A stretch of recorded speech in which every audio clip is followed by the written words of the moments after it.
Welcome to NML news channel. నాడు మన చంద్రగిరి మండలం వెంకటంపేట దగ్గర ఒకప్పుడు ఎలా వర్షపు నీళ్లు నిలిచిపోయి ఉండేవి. నేడు ఎమ్మెల్యే పులివర్తి నాని గారి చొరవతో అండర్ డ్రైనేజీ కాల్వలు ఏర్పాటు చేయడంతో ఇప్పుడు ఎక్కడా నీళ్లు నిల్వ లేకుండా నేరుగా కాల్వల్లోకి వర్షపు నీరు ప్రవహిస్తున్నాయి. ఈ దృశ్యాల్ని మనం చూస్తున్నాం. థ్యాంక్ యూ నాని అన్నగారు. జై తెలుగుదేశం. అందరికీ నమస్కారం. మేము రాయలపురం పంచాయతీ వెంకటంపేట గ్రామం వద్ద ఉన్నాము.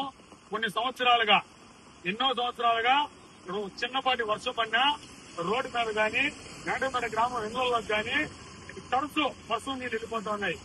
ఎలక్షన్ ముందు నాని గారు మా పంచాయతీలో క్యాన్వాసింగ్ జరిగినప్పుడు అన్న మా సమస్య ఇదని తెలియపరిచిన వెంటనే నాని గారు స్పందిస్తూ నేను అయిన వెంటనే అది ఏమున్నా నేను రెడీ చేసి క్లియర్ చేస్తానని మాటిచ్చాడు.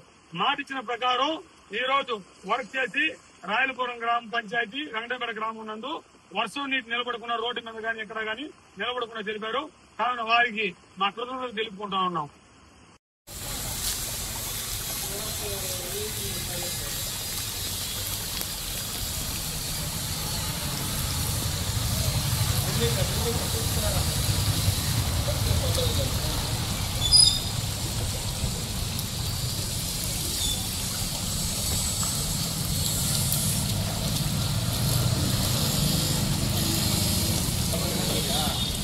आ जाता है पानी, आ जाता है